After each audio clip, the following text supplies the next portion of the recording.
So I'm assuming, oh, and Linda's here, great. Okay, let me see. All right, I'm going to just, let me see if I can get these. There we go. All right. Doing a little bit more cleanup here. Okay, great. Good morning. Good morning all right, so let me explain again about the chat. You're welcome to have comments, to say hello, all that good stuff in the chat. Love to have you do that. You will find when you can sort of scroll around and it's different depending on different screens, but you'll see where the chat is. And as you put in your chat, as you type your message in, you'll see that there's a little drop-down box and it will say all panelists, but if you drop down, it'll say all panelists and attendees. If you just want me to see it, that would be all panelists, because I am all panelists today. But if you want everybody to see it and to say hello, then absolutely have that go in for all panelists and attendees, and we'll all see it. For those of you who are on Facebook, I thought I'd stream this live. We haven't been streaming the webinars, the warm-ups live, but it seemed to be a good thing to do just because I wasn't able to stream on Tuesday. The mute button is missing. That's because Mara said the mute button is missing. You don't have to worry about muting yourself, because this is a webinar call as opposed to the weekly calls that we do for My Harp Mastery, where we can see everybody. We have the ability to mute and unmute from there, but on the webinar, everybody's muted except for me, so you don't have to worry about that. Janice is here. Welcome, Janice. Marilyn says, on this, do we replace the finger? I'll tell you exactly how we do it in just a moment. And so we'll talk exactly about placing and how to do this warm up. And Susan says, good morning, everyone. You're coming in from Boston. That's wonderful. Okay. And Maris understands why we don't have a mute button. So let's talk about this. Now, this is a tricky warm-up. It's not as melodious as the last couple that we've done, but okay, let me deal with this issue. I just saw this come in on the chat. I'll come right back to the warm-up here in a second. But Kathy has written that about the latest news reports talking that Zoom is being hacked. So let me just tell you that Zoom has updated their software. They're updating all the time. Unlike most of you who have free Zoom accounts, I have a paid Zoom account. I pay Zoom a lot of money all the time to be able to do webinars and calls for this many people. So I can tell you from the communication Zoom is having with its paid customers, there's a lot that they're doing to prevent hacking. If you are at all concerned about it, and I don't think you should be, just because I'm not, I have confidence in this platform from what they're telling me, from the preventive measures they're taking. I'm not worried about it. I think this is old news, believe it or not. But because I think Zoom is on top of this from everything they're telling their customers.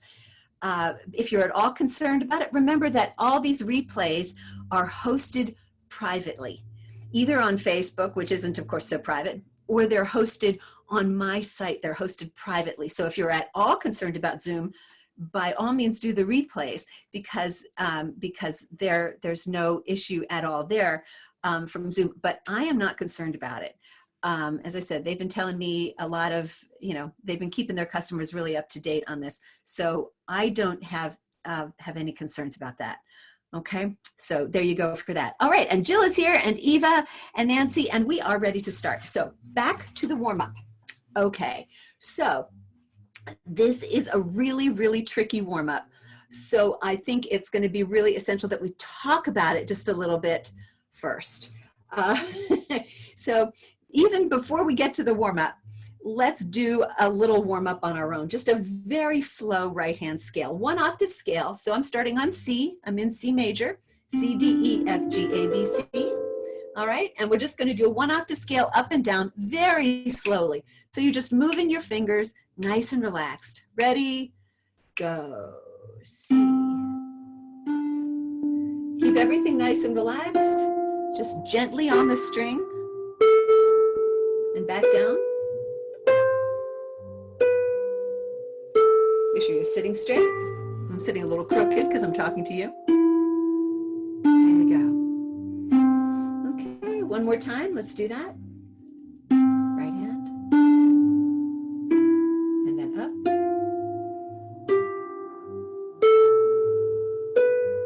Nice and relaxed. Nothing to worry about here. Okay. And down.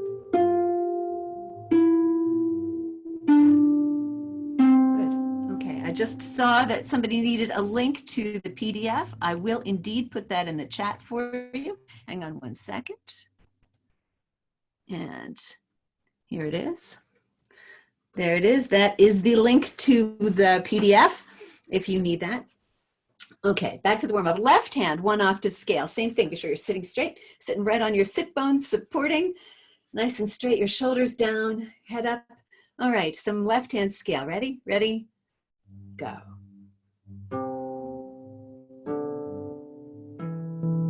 Cross under.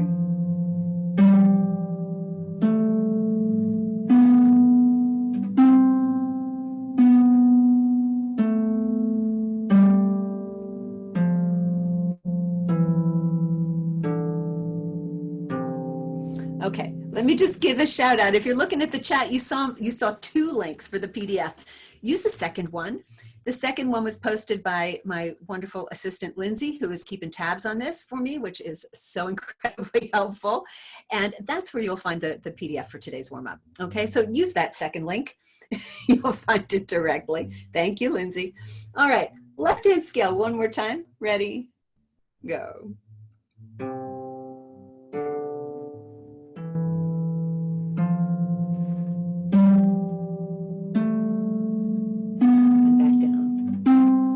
Doesn't it feel nice just to play a real simple, relaxing scale?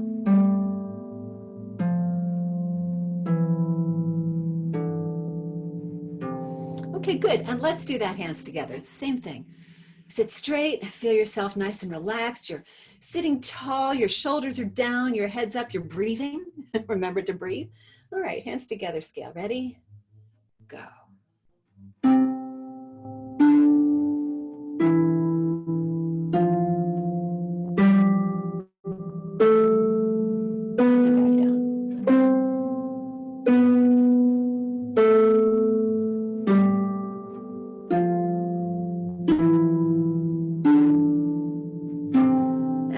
More because it's always better the second time.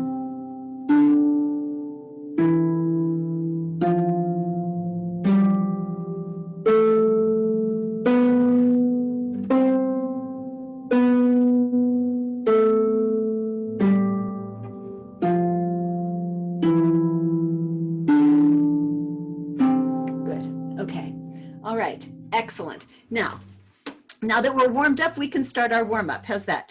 Let me let me give you one more piece of information. If you're hearing kind of a low rumble on the call today, that's because my son and his girlfriend are staying with us for a while during this whole sheltering in place. They are sheltering with us, and she plays French horn, and my son plays double bass. And so there are 3 of us who are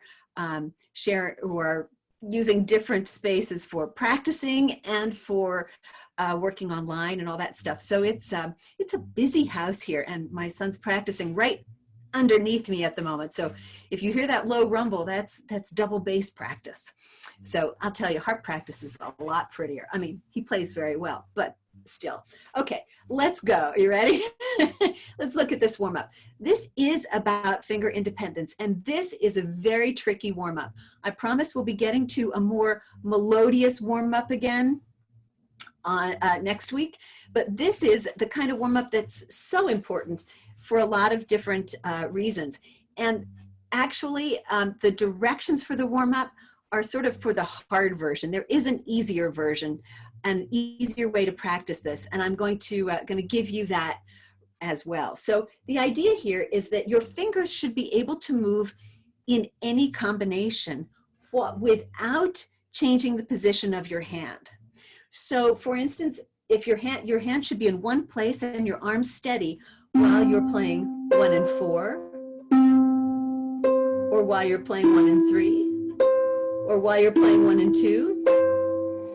Notice that my hand doesn't change. It's not stiff, it's relaxed, but it's in one constant place, no matter which group of fingerings I'm playing, or which group of fingers rather, or in which order. So it's all right there. And that's what we're working on today. Now this drill was written, the directions have you hold those notes while you play those notes that are indicated. So that the first measure that you see at letter A means just hold your fingers on those strings. And then you hold the other ones while you're playing the notes that you actually play in each measure. If this is too difficult for you, and it may be, especially for some of the combinations, then don't worry about holding on. Just play the groups that are there, but please know that we want you to keep your hand and your arm steady. The idea is that you want relaxed, full finger motion. In other words, your fingers closing all the way into your hand each time. And you may find that it's hard for your third finger, maybe even your second finger, to close all the way in, especially while you are holding on with those other strings. I don't think we have this particular combination. Oh yeah, we do. Letter C. So that may be difficult. Don't force it. You must not do something that's hurting your hand. So be very aware of that. Just remember that the idea here is to work your fingers in different combinations and to do it without moving your hand around. That's one of the reasons we keep your hand all in the same place, okay? So that being said, let's look at letter A. You're gonna put all those fingers on the strings. Now you can try it by holding on, or you can try it without and just playing the fingers as we play them. Either way is okay. And it does say on this page to hold lightly on the strings. That's true. You don't want a death grip on the strings because it creates tension and makes the whole thing harder. What will drills like this help you do? Interestingly enough, since this is a chord drill, what's really interesting is that this drill will help you play fast passages, twisty, scaly passages a lot better. It will help you play your chords more evenly, and it will help all your fingers learn to work. So that's what's going on right there. All right, so let's take a look at this from the beginning. Letter A, your fingers resting lightly on the strings. And we're just going to play that first measure of 4-1-4-1 back and forth. So nice slow pace, stay relaxed. Close your fourth finger and pinky all the way into your hand. And you can see that after I've played played the finger, I replace it. Okay. Once again, I'm just doing this right hand for now. We'll go back and do it left hand. Okay. That feel pretty good? That should not be too difficult. Now let's put 1 and 4 back on. We've got all 4 fingers on the strings again. Now you're going to play 3 and 1. Your third finger will not want to close all the way to your palm, and that's okay. Please don't make it. Just close it in toward your hand, not picking it back up out of your hand. That's not what we want. Let me see if I can I've got a box on my screen I'm not interested in looking at right now. There we go. So close your finger in toward your hand rather than up away. We don't want that. Should go in toward your hand and then your thumb over. So let's do that second measure now, 3 and 1. You ready? Now you can, if you can hold on with your other fingers with 2 and 4 the way I am, that's great. If not, then just play 3 and 1 this way. Okay.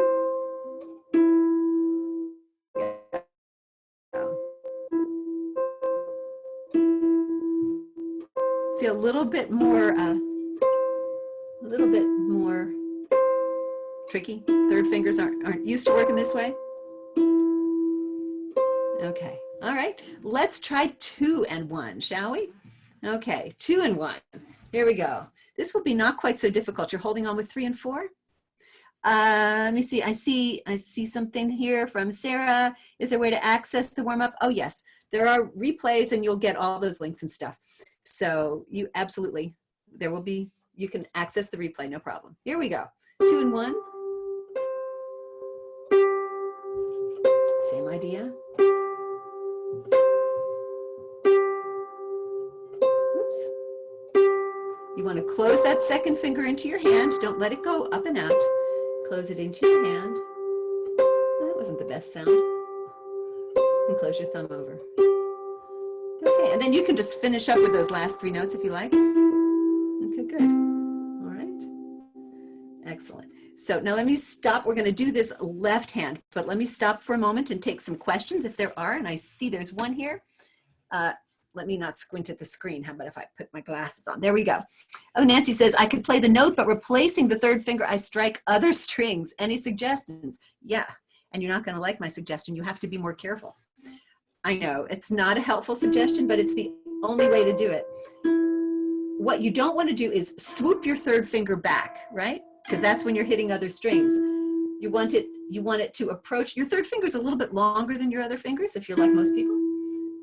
So it's going to replace, I can't zoom in for you or I would, but I don't swoop it out like in a big arc this way. I open it up so that I approach the string from the top just a little bit, right? Because if I swoop it up, that's when I hit the other strings. Pull it out from the back knuckle and then approach the string, and you should be okay. All right? Let's do some left hand. You won't get quite such a good view of my left hand, but that's all right. You'll be watching your own. So once again, I'm doing this an octave lower, and I'm going to put all 4 fingers on the strings and just play 1 and 4. Remember, you're supporting your hand from your upper arm, right? So that you shouldn't be using your other fingers to hang on to the strings for dear life. You should be supporting from your arm. Close. Okay, 4 and 1, not so bad, right? All right, let's try the hard one. 3 and 1, 3rd finger in, thumb over. 3rd finger in, thumb over. Once again, you'll have to replace carefully so that you're not just unfolding your 3rd finger, but that you move it from that back knuckle to approach the string from the other side. 3rd fingers are generally pretty uncoordinated. You have to teach them. They take a little bit of extra training. All right, and how about some 2 and 1?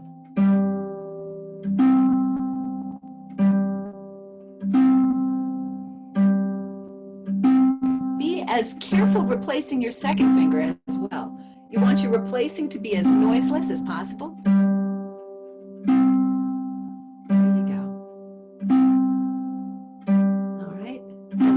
Finish up with those last few strings. There we go. It's a nice warm up. Now, your hands should feel pretty good. Your fingers should feel pretty limbered. This is really a great workup for them. So as long as you've stayed relaxed and not stressed your fingers, this is a fabulous way to get them warmed up. Now, looking back on your page, example B, kind of redundant really. It just has you play the other direction, but if you've been repeating these patterns, you've done that anyway. So we're going to skip exercise B. I don't know that it's that much value to spend our time on it right now. Exercise C, however, certainly is. This approaches the entire chord differently. Until now, we've been using our thumb sort of as an anchor finger for all our other fingers. In this one, we remove the thumb from the equation. So you're going to be playing 4 and 3 by themselves, 4 and 2 by themselves, and 3 and 2 by themselves. And then the last measure, just a nice little ending. So once again, you can do this without holding on if holding on is too difficult. I'm going to do it with holding on. But once again, be alert for any sign of discomfort, because that's not what we want. So don't force your fingers to close. Don't force your fingers to play. You should be relaxed. And you know, if you're finding it difficult to stay relaxed, try a softer dynamic, and that will often help. But just relax everything. Remember, your arm is doing the hard work. It's just holding everything up, and your hand can be nice and loose and floppy. All right, so exercise C, put all those 4 fingers on if you're going to hold on, and this measure is not too bad. Play 4, alternating with 3. Remember to close your pinky while you close 4.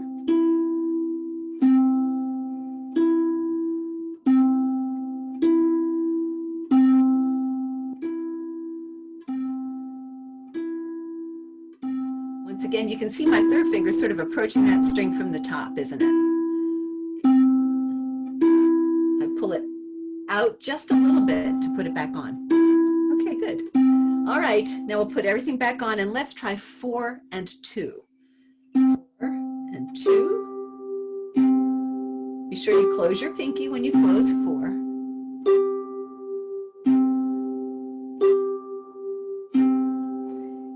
Gives your fingers another look at being independent and working in different combinations, playing well with others, I like to say.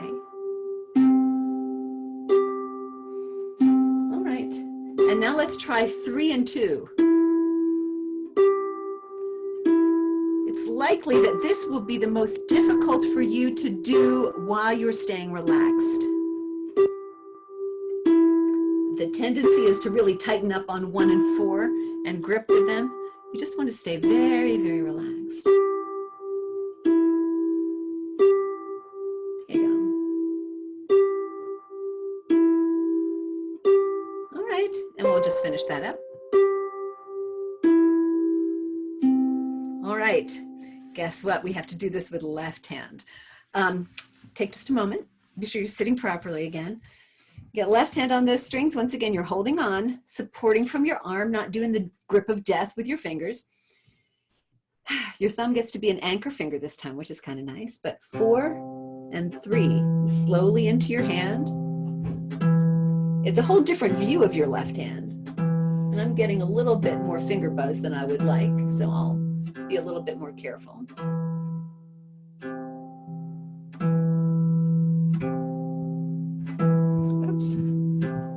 Usually you get a finger buzz like that if you're a little bit wishy-washy placing your finger and you don't just get it on the string, boom, right away.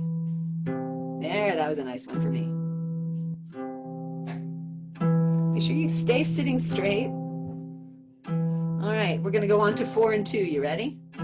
4 and 2, so put 3 on, 1 and 3 will be on and you'll alternate with 4 and 2. Once again, be sure your pinky is closing with your 4th finger. It shouldn't stick out. That's a great way to create extra tension in your hand, and you don't want that at all. And just like your 4th finger, it will close all the way into your palm.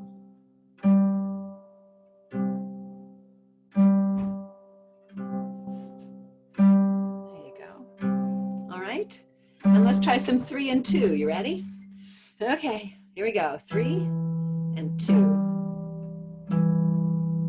Does this feel coordinated or uncoordinated? Don't take your time to type it in. We'll talk about it later. Now, if this is too difficult, remember you don't have to hold on with those other fingers, but you do want to keep your hand very steady and close your fingers fully. It's an entirely different experience playing without those fingers on. Not necessarily easier in every respect, but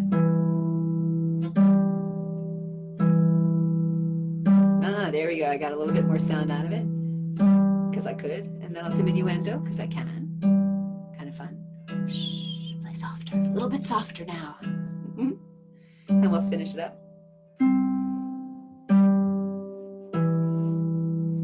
Okay, good. All right. Now, letter D. D is a hard one. And so all the training that we've done on this page before this leads you up to letter D. And if you find that letter D is D for difficult for you right now, that's okay. You can sort of work into this gradually. Letters A and B, if you like, A, B, and C will help warm up your fingers for what you need to do. Letter D is where you want to be able to get them. So in letter D, for the first measure, you're gonna have all 4 fingers on, just the way we've been doing, but you're gonna play 2, 3, and 4 together, and then replace them together as you play your thumb. So why don't you give that a try? Put everything on, and then 2, 3, 4, and 1, and 2, 3, 4, and 1, 2, 3, 4, and 1. You want those 2, 3, and 4 to sound exactly together. Oops, that didn't. That did. All those notes to sound together so that they're exactly simultaneous. Closing everything, replacing cleanly and accurately. Okay, how'd that go for you? All right, now let's try the next one, which is the same idea, but we're going to play 1, 2, and 3, and then 4 by itself. Be careful with this drill that you're not rocking your hand back and forth as you play. Your hand should be in one place. Your hand just in one place. Okay, so let's go ahead and get this one going.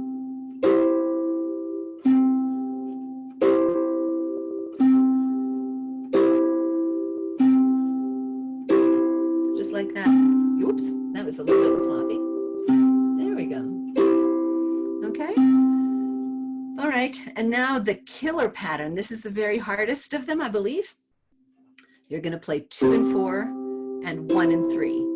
For most people who haven't practiced this, this is the ultimate pat your head, rub your tummy moment. It's quite difficult.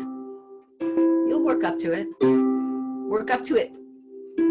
If you need to kind of cheat and break those notes apart for a little bit, that will work. Whatever you do, don't play louder and harder to make this work, because it won't. Play softer and more relaxed. If you try to grip these strings and force them to work, it won't. This is quite difficult if you haven't done it before. If you haven't done it before and it's working for you, congratulations. Well done. I'm not going to spend too much time on that. Let's just get on to the last one here. 3 and 4 and 1 and 2. 3 and 4, 1 and 2. This is not quite so difficult.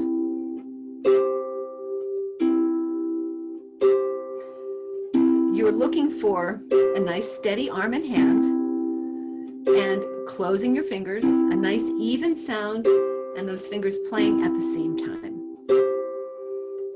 Okay, did we give you right hand enough workout? Should we try some left hand? Are you brave?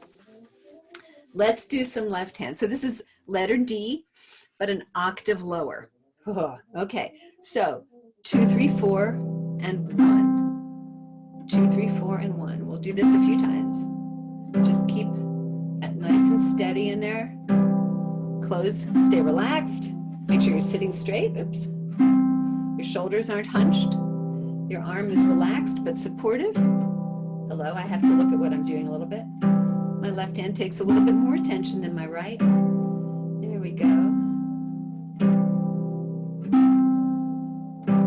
Okay. All right. Now let's try the next measure, which is 1, 2, 3, and then 4.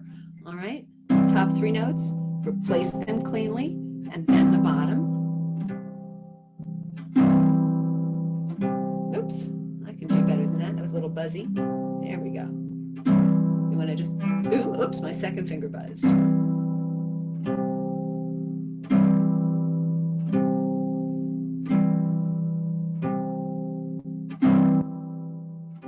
Right. Now we'll be brave and we'll try the next pattern, 2, 4, and 1 and 3. Remember that if you're having trouble with this, don't force it because it won't work. If you're having trouble with it, play more softly and just kind of don't worry about playing the fingers quite so much together. Play 4, 2, 3, 1, 4, 2, 3, 1. But ideally what you want is for those notes to go together, exactly like this.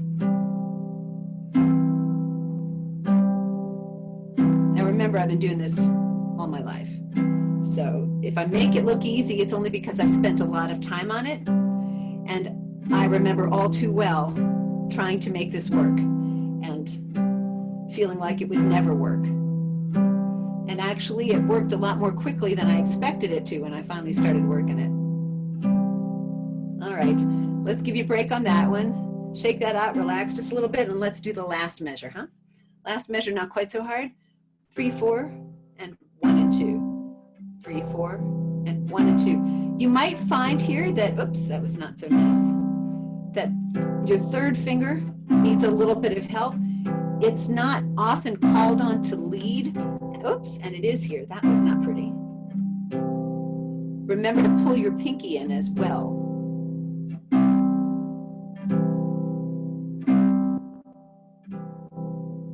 Your pinky is key to so much.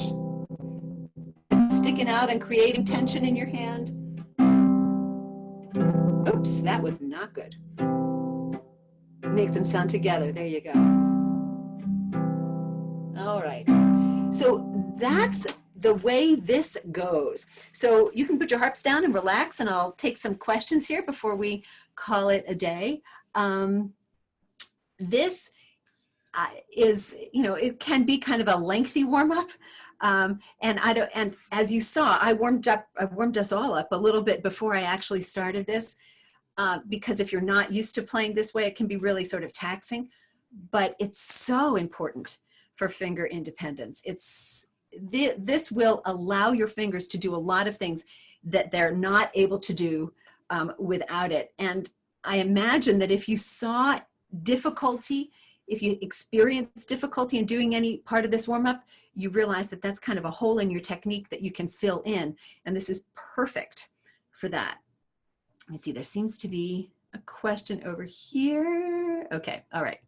Got that one answered. All right, no problem. Okay, fine. So let me see. Okay, I'm gonna put on my glasses to read the tiny little chat comments. Okay, hard, she says, and I ended up holding my other two on the strings with my other hand. How bad is that? Well, it's not bad.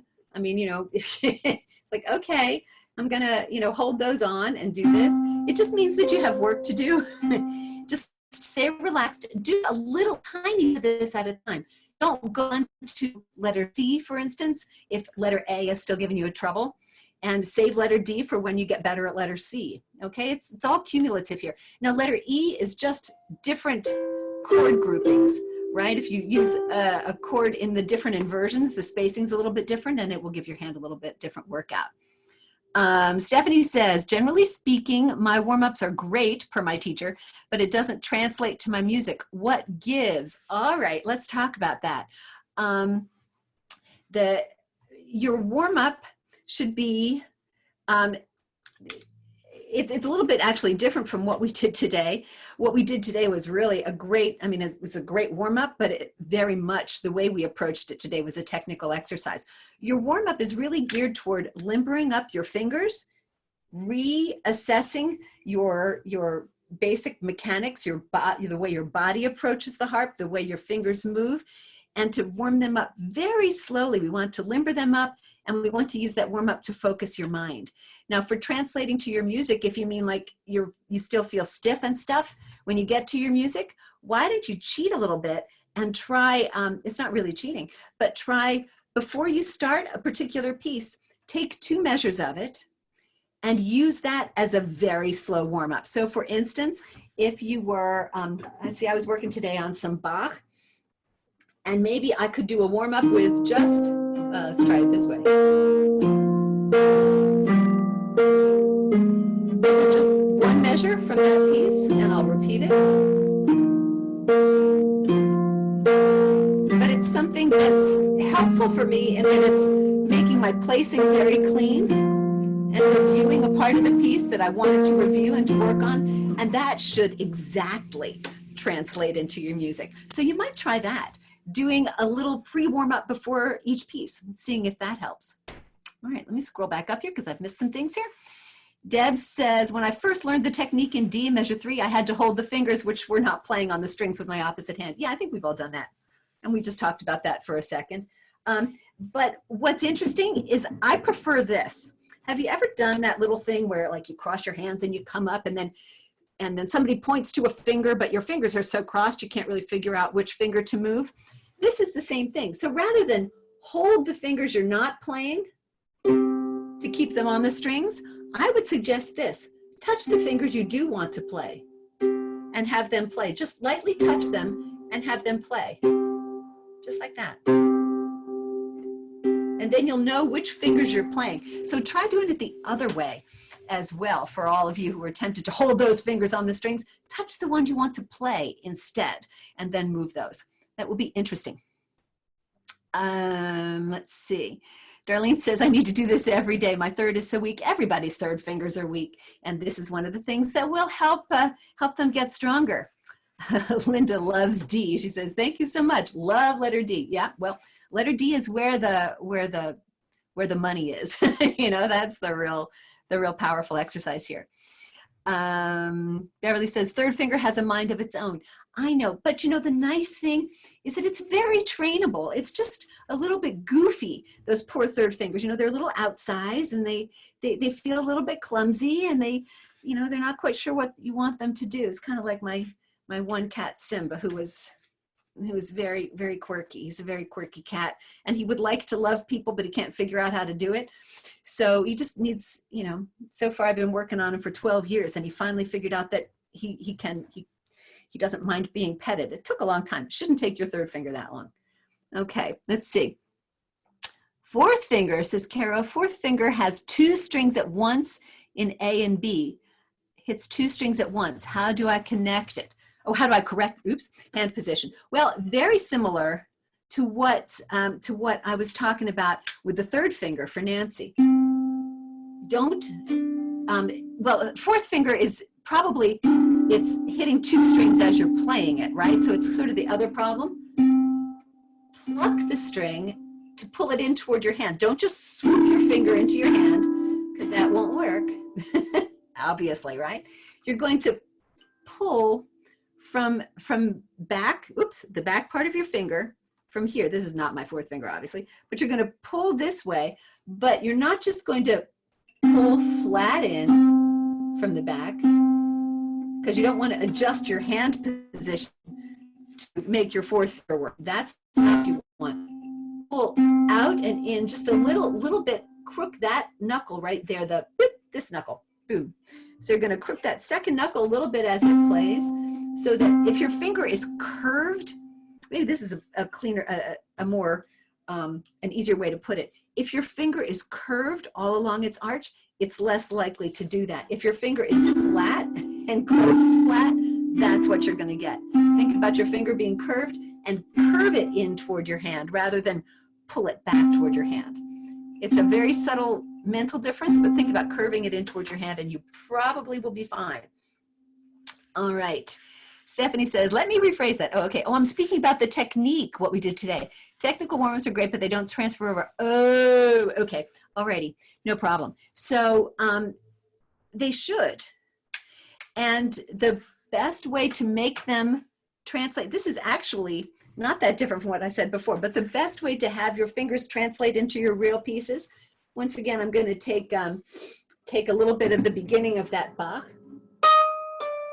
Now, in this particular passage, what I'm working on is I'm going to work on closing my fingers, full finger motion, and clean placing.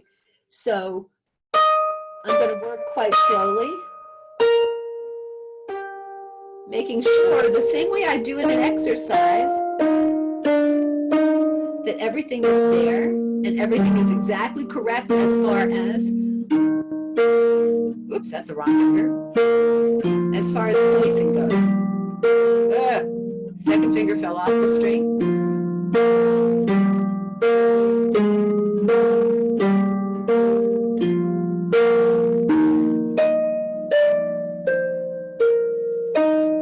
So that taking your piece and doing it with a full sound, but very, very slowly, only focusing on the technique, ought to help that. What is always slow to happen is that there's a bridge that happens between where your technical exercises are good, and so you're working on the technique and focusing on that, but then the real piece, right? Because once we start playing the music, our technique kind of goes by the wayside.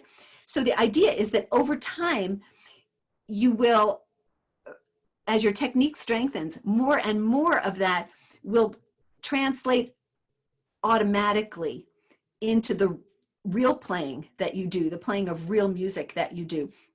So that will happen, and it will become more, the technique, correct technique, will become more and more a part of you. But you sort of have to give yourself grace and figure, okay, because my technique looks great here, but it doesn't look great in my playing. The only way to create that bridge is to do some of your playing as purely a technical exercise, exactly the kind of tempo I did this. I mean, when I'm practicing this piece, I'm practicing it here. Okay, but there's stuff I want to clean up in that. So the way I practice it to clean it up is this way. So that I can be sure that everything is there. So some of my practice is done at that level. And then I go back and I do it the other way. And over the weeks or whatever that I'm practicing that piece, it does merge. It does merge because I'm doing the technical work on that piece as I'm also doing the tempo work and everything else on it. So, and she says, slow is the way to go as a technical, oh, absolutely. Slow is definitely the way to go. That was one of Salzato's big things. I mean, the shortcut phrase is always slow and loud for Salzato technique, but that's not for practice. But that's not really so much it. What really is the key is that it's careful with a full sound, and that helps you bring your technique into your pieces. Okay, all right. Julie says, the technique translation to the music explanation is helpful. That certainly is, oh, it's one thing we all struggle with for sure, is what Julie says. Darlene says, yes, my Bach piece was a technical exercise. Well, it just about any piece is a technical exercise, but the idea is to turn it into, to remember that you're playing music and that you need to bring your best technique in order to play your best music, right? Okay, Michelle says, when you start a piece like that, Bach, do you first do a read through at speed? Oh yeah, because I like to.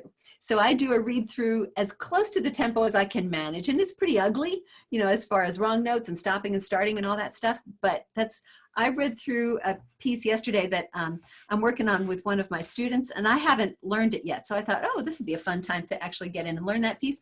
And it's quite difficult. It's a long piece, 14 pages or something. Tons and tons of notes. And so I read through it yesterday, and I was fixing up some pedals and stuff, but I was reading through it pretty much at every bit of tempo that I could muster. Some of it was under tempo because there were just too many notes, but a lot of it was just to get the idea of the piece. So I absolutely do, and I tell you guys, especially in the My Harp Mastery community, we talk about that all the time, and it's absolutely what I do. So I enjoy it because it's fun, And what did I just miss here? Something came up. Oh, if wishes were horses. Well, yeah, but the more you do it, like anything else, the more you try it, the better you get at it, right? And so you might not be reading through that 14-page piece and having parts of it, sound kind of like you want them to sound, but you might be reading through that 2-page piece or that 1-page piece and have it sound pretty much the way it wants to do. So, this is where we all start. You have to start there. So the horse, those wishes being horses can come in later. All right, I am going to let you all go because I've got a French horn less than half down, and it's not going to be real conducive to harp stuff. Thank you so much for being here. Oh, Terry, great to have you here. So thank you all for being here. And we'll be doing this again next week. I promise a warm-up that's a little bit more along the lines of the ones we did before, a little bit more tuneful. So, and you are welcome, all of you. Thank you so much for being here. I look forward to catching up with you, hopefully on Tuesday's Facebook Live, which of course is also on Zoom, so you don't have to be on Facebook. Great exercise. Looking forward to next week. Yeah, I think you'll enjoy next week's too. All right. I love that. Who said that? Susan. Have a greatnesses day is what that says. I'll take it. I will take every bit of greatness that I can put in my day. Have a wonderful day for all of you. Have a great weekend, and I will be talking to you all very, very soon. Thanks so much for being here. Okay. See you all. Bye-bye.